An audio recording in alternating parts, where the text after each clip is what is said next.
la ñuy xaw a desandi tuuti par rapport ak benn réaction boo xamante ne daal dina si am rawatina ñii di waa CNRA nga xamante ne kon daal dinañ ci jaaree génne ab communiqué boo xamante ne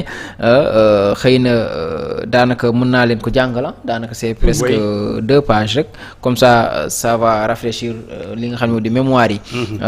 muy décision boo xamante ne décision portant mise en demeure du groupe Futurs Médias. Le Conseil national de régulation de l'audiovisuel, vu la Constitution, vu la loi numéro 1727 du 13 juillet 2027 portant code de la presse, vu la loi numéro 2006-04 du 4 janvier 2006 portant création du CNRA, vu le cahier des charges relatifs à l'établissement et ou l'exploitation d'un service de communication audiovisuelle, vu le communiqué en date du 25 mars 2025, vu l'observation adressée au groupe Futurs Médias en date du 26 mars 2025, motivation attendu que l'exercice de toute activité d'édition, de diffusion et de distribution de services de communication audiovisuelle, quelle que soit la technologie utilisée, se fait conformément à la réglementation.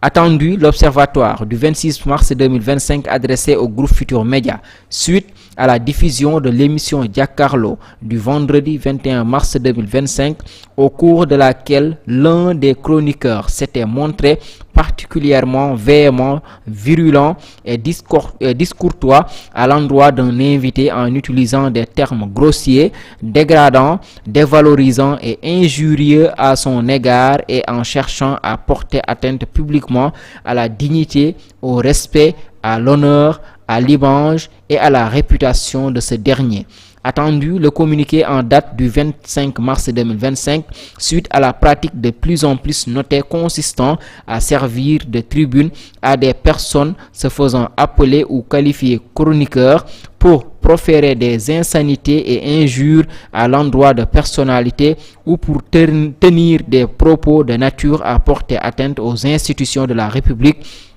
et à la moralité publique ainsi qu'à la dignité, l'image, l'honneur et la réputation des personnes visées et ou attaquées.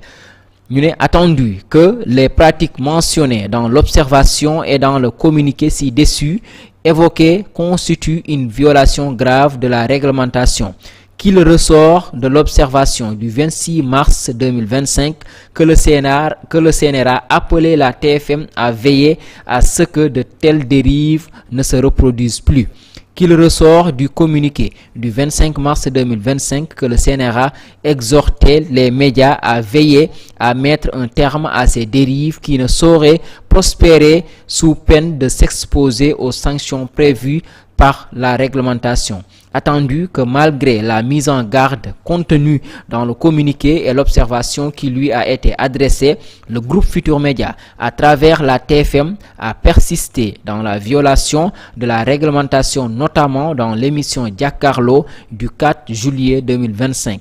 Par ces motifs, le CNRA, après avoir délibéré ce 7 juillet 2025,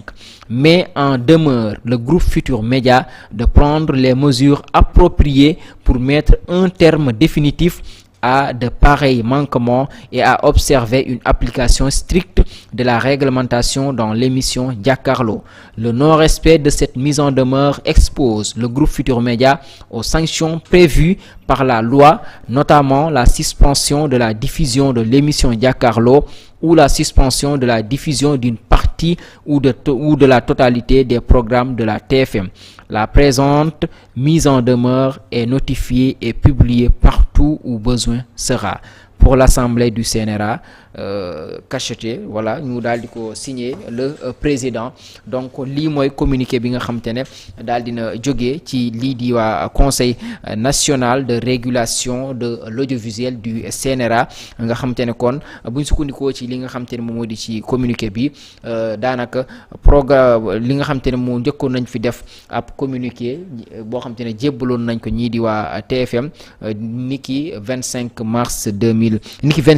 2025 2025 ginnaaw kàddu yi mu fi njëkkoon a yëkkati ci jamono jooje jëmale woon ko daanaka ci benn invité ci biir li nga xam te ci émission boobee waaye teewul lañ leen doon tere ba léegi mu ngi wéy di persister di am ba ci mujj mooy bi am keroog ci ñeenti fan ci weerum juillet bi te looloo tax kon ñu leen di mettre en demeure ne nañu jeexal wala bokk nañu dakkal li nga xam te ne moom di mbir yile maanaam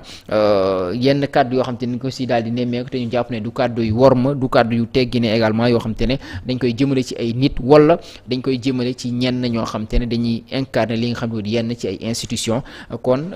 CNRA ne bu ñu respecté li nga xam te ne mise en demeure bi le mën nañu dem ba daal di suspendre émission bi di jàkkaarloo wala ñu suspendre une partie des programmes bi nga xam te ne bu télé boobule di TFM la njàngat li surtout ak xëy na réaction bi nga xam te ne moom la waa CNRA réagir ak mise en demeure bi nga xam te moom lañ leen def ñoom waa groupe Futurs Médias. waaw mise en demeure moom ku nekk xam na ne mise en demeure lu si topp ñëpp xam nañ ko. bon def nañu mise en demeure CNRA je suis d'accord. mais man je vois dama gis ne. CNRA dafa yéex a réagir. dafa yéex a réagir yemul rek ci TFM dafa yéex a réagir pratiquement boo koy xool presque yenn plateau télé yu bëri. ku ci mel ni Sen TV aussi daf ci bokk. y a des émissions qui se tiennent au niveau de la télévision Sen TV. mais da nga fay dégg aussi dafay am ay dérives da nga fay dégg ay wax yoo xamante ni kii na. TFM idem. man li may gën a wax mooy la façon bi nga xamante ni moom la ñuy organiser seeni débat dama wax ne débat dañ ko war di équilibrer un débat. kenn bañu ko ci plateau télé. bu fekkee dafa am débat contradictoire da nga koy équilibrer. mais lu ma mënul comprendre débat nga invité quelqu'un d'un parti politique indi keneen koo xamante ni peut-être parti pouvoir la ak kenn koo xam parti opposition la léegi le reste ñii ñëw même bu fekkee chroniqueur la wala yeneen invité yoo wala boog ay journaliste mais nga équilibrer kii bi ba nga xamante ni yow peut-être ñeneen ñi ci des hormis ñaar ñi nga xamante ni bokkuñu camp. kii opposition la kii pouvoir la yow au moins nga am ci ton point de vue mais booy wax nga wax d'une manière objective man c'est ce que man loolu laa xam. mais indi ay nit ñuy mbubboo turu chroniqueur wala nga indi ay nit ñuy mbubboo ne man journaliste là je suis équidistant de lii xew fii. donc samay wax yépp dama koy wax allant dans le sens li nga xamante ni mooy dëgg te yow bu ñu la dégloo ci say intervention la ngay wax yépp tu tires sur le régime qui est en place tu n'essaies jamais jéem a analyser objectivement loolu nekkatul débat boo xamante ni dafa équilibré. te loolu dama ko gis ci TFM dama ko gis ci excuse-moi dama ko gis ci TFM dama ko gis ci Sen TV. ce qui n'est pas normal. normalul c'est-à-dire tey boo demee ci débat benn chroniqueur doy na fa ñeneen ñi ci des nañu nekk ñoo xamante ni au moins seen xam-xam dafa màcc ci débat bi nga xamante ni moom nga woote tey mais bëgg jël benn invité indi ko bu fekkee ci pouvoir bi la bokk nga indi ko teg ñeneen ñi ngay indi ñëpp ñuy toog il tire sur lui il ne le laisse même pas le temps mu développer temps de parole am bu jëlee mu développer loolu nekkatul débat boo équilibré c'est pas bon Massa doyen en attendant nga am benn gorgée wu ndox ngir xëy na. excusez-moi internaute yi keroog tooñ nañ ma fii nee nañ ma am na ñoo xamante ni façon bu ñuy naanee café bi baaxul ci biir débat bi vous m'excusez xam nga baat bi mooy xaw a kii de temps en temps maa ngi jégalu bu baax a baax alors de toute façon pour mu wax la rek ne la. CNRA li mu def. dama koy rafetlu mais dafa xaw a yéex tuuti. mais quand même. pour bien faire vraiment ba léegi mën nañu wax ne c'est bon baax na loolu daal li may wax na valable ci ñëpp na ko saw mu dem fépp rawatina surtout TFM boobu nga xamante ni ñoom la defal mise en demeure léegi nag mise en demeure bii na nekk bu mu nekk rek genre mise en demeure bind ko nii rek pour jéem a defal nit ñi non nañ ko suivre jusqu'au bout bu fa amaatee dérive ñu jël seen matuwaay yi ci war sinon bu ñu deful ndànk xam nga yaa ngi fàttaliku Mohamed. bi manifestation yi doon fi am jamono yi Ousmane Sonko bi mu nekkee ci opposition bi xam nga opposition bu musaan am manifestation wala Ousmane Sonko ñu convoqué ko au tribunal mu jóge fa subir injustice depuis trajet bi yëpp bay dellu si. les jeunes da nga daan gis jeunes yi dañuy mer pour exprimer seen mécontentement da ngay gis ñu jékki-jékki ciblé TFM wala ciblé beneen kii ne neen dem yàqu ko xam nga inconsciemment neen dem taal ko wala neen dem toj ko yooyu yu mel noonu dañ ko war di éviter xam nga lu mel noonu ku mel ni Ousmane Sonko diggale ko kenn mais mënu ko contrôler parce que une foule dina dem noo xamante ni pour ñu manifester seen mécontentement tout est possible pour ñu def ko et bu boobaa dafay daal di nekk bu ñu demee nag bugg ko def sur le dos ki nga xamante ni mooy le leader ce qui est anormal loolu war nañ ko di éviter yu mel nii moo koy indi genre débat yi ngay organiser doo ko réguler doo ko organiser normalement mooy indi finalement population yi di mer di bugg a fajal seen bopp te fajal bopp bu demee ba bugg a dugg ci réew loolu beneen mbir la baaxul la justice elle est là pour rétablir pour teg nit ñi ci yoon mais les hommes de tenue gendarmerie police armée yooyu sont aussi là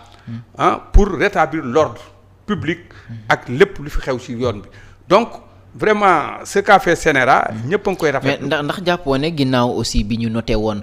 comme dérive yu njëkk yi nga xam te ne amoon na fii ci weeru koor ga on se rappelle tous ba daal dinañ ko def sax ci biir communiqué bi daanaka genre yi amaat ndax waruñu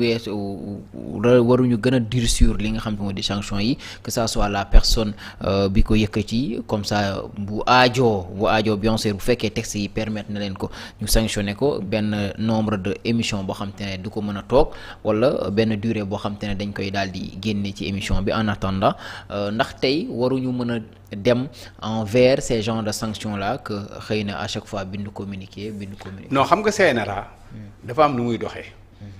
bon télévision bi en question dafa am moom aussi nu muy doxee CNRA tënkul kii maanaam le chroniqueur CNRA tënku ko.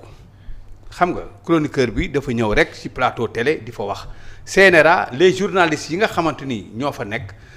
ak presse bi nu muy doxee ak les organes de presse télévision yeeg yooyu ñooñu la am droit ci ñoom donc li mu def nii rek la mën a def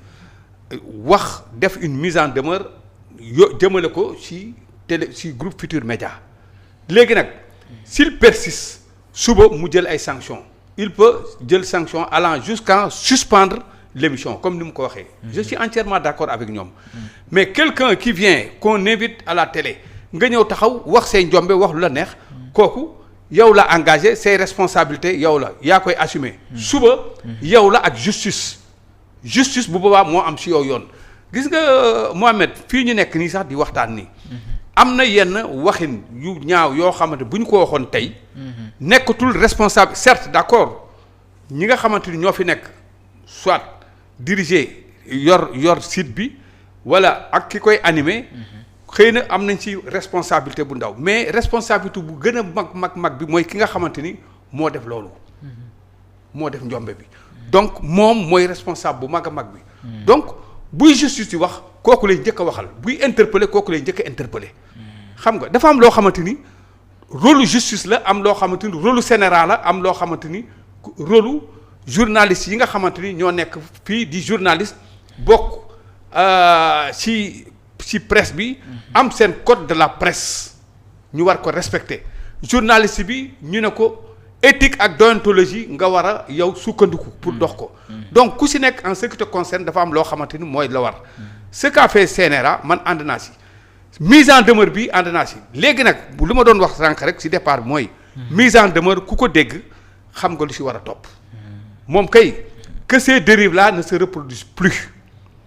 léegi nag reste maintenant à la télévision reste maintenant au groupe Futurs Médias ndax